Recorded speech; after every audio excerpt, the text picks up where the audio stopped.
మళ్ళా పంచపాలకులు 5 మందికి. పంచపాలకులు 5 మంది ఎవరు అంటే విఘ్నేశ్వరుడు, బ్రహ్మ, విష్ణువు, మహేశ్వరుడు, గౌరీదేవి. వీళ్ళ 5 మందిని పంచపాలకులు అని చెప్పబడుతుంది.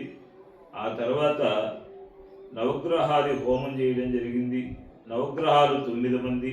9 మంది సూర్యుడు, చంద్రుడు, అంగారకుడు, బుధుడు, గురువు, శుక్రుడు, శని, రాహువు, కేతువు. వీళ్ళు 9 మంది కూడా ఈ నవగ్రహ దేవతలు అని చెప్పబడుతుంది. నక్షత్ర దేవతలు అశ్విని నుంచి రేవతి వరకు 27 మంది నక్షత్ర దేవతలు ఉంటారు. వీరందరూ కూడా 12 రాసులు ఉంటాయి. ఆ 12 రాసులు మేషము, వృషభము, మిథున, కర్కాటక, సింహ, కన్య, తులా, వృక్షక, ధనుసు, మకర, కుంభ, మీనములు అని 12 రాసులు ఉన్నాయి. మనం రాసుల గురించి కూడా మంత్రం చేయడం ఉదయం జరిగింది, మీరందరూ కూడా విన్నారు.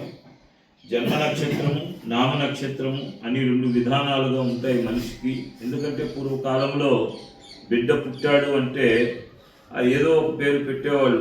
ఆ ఇంటి ఇలవేల్పు దేవుడి పేరు కలిసి వచ్చేట్టుగా, పెద్దల పేరు వచ్చి కలిసేట్టుగా పెట్టుకునేవాళ్ళు. ఇప్పుడు అందరూ కూడా ఆ విధంగా లేకుండా వాళ్ళు పుట్టిన నక్షత్రం ప్రకారము పేర్లు పెట్టుకుంటున్నారు. చాలా మంచిది. అది కూడా తుస్సు పుస్సు అని పెట్టుకోకుండా దాని ప్రకారంగా కూడా భగవన్నామం కలిసేట్టుగా పేర్లు పెట్టుకోవాలి. మనకు భాగవతంలో అజోమలోపాఖ్యానం మనకు క్షుణ్ణంగా తెలియజేస్తూ ఉంది. పిలిచినటువంటి వాడు తరించాలి, పెట్టుకున్నవాడు తరించాలి. పేరు ఆ విధంగా ఉండాలి. కాబట్టి పేర్లు ఏ పేర్లు అంటే ఆ పేర్లు చిన్నపిల్లలు కూడా పెట్టకూడదు.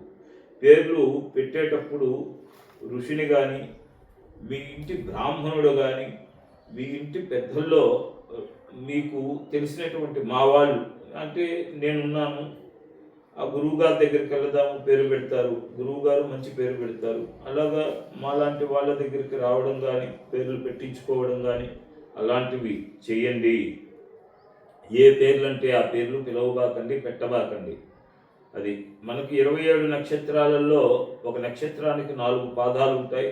27 × 4 108. 108 నామాలతో మనము పరమేశ్వరునికి పార్థివలింగం పెట్టి పూజలు చేసాం. 108 నామాలతో అన్నీ మనం చేయడం జరిగింది. ఒక్కొక్క దానికి 9 అక్షరాలు అనేటివి ఉంటాయి. 9 అక్షరాలు ఒక రాశికి ఒక 9 అక్షరాలుగా 9 × 12 108. కాబట్టి ద్వాదశ రాశులకు మనం పూజ చేసాం, నక్షత్రాలకు పూజ చేసాం, అష్టదిక్పాలకులకు పూజ చేసాం.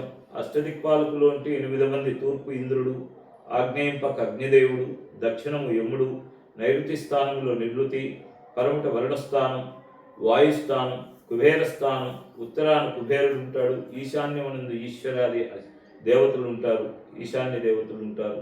వీళ్ళని అందరినీ కూడా 8 మందిని మనం ఇక్కడ ఆవాహన చేయడం జరిగింది. అష్టదిగ్బంధన అనేటటువంటి యొక్క ఇది చేయడం జరిగింది.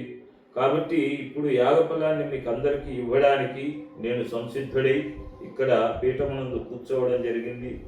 నేను కూడా పీఠమునందు మా గురు పరంపర నేను శ్రీ శ్రీ శ్రీ జగన్మాత అచలపీఠానికి నేను మా గురువుగారు సిద్ధయ్య స్వామి, గంగయ్య స్వామి, దయానంద సరస్వతి, అప్రమేయానంద, సస్వరూపానంద మా గురు పరంపరలో శ్రీ జగద్గురు ఆదిశంకరాచార్యుల యొక్క పరంపరను కూడా మాకు కలవడం జరిగింది. మాది అచల సాంప్రదాయంలో నేను పీఠాధిపత్యం వహించి ఉన్నాను. ఇటువంటి పీఠాధిపత్యం వహించినటువంటి మీ ఇంటికి ఎన్నో జన్మల యొక్క పుణ్యఫలం ఉంటే కానీ మాలాంటి వారు వచ్చి యాగాలు చేయడం కానీ ఇవన్నీ కూడా మాకు మీరందరూ కూడా సహకరించి యాగానికి ఏమేమి కావాలో అవన్నీ కూడా మీరు సంసిద్ధం చేశారు. యాగము నా మనస్ఫూర్తిగా పరిపూర్ణంగా జరిగింది. మీకు ఆ భగవంతుని యొక్క అనుగ్రహము, గురు కటాక్షము, మీకు యాగ ఫలితాన్ని ఇప్పుడు ఇవ్వడానికి నేను సంసిద్ధుడై ఉన్నాను. స్వస్తి.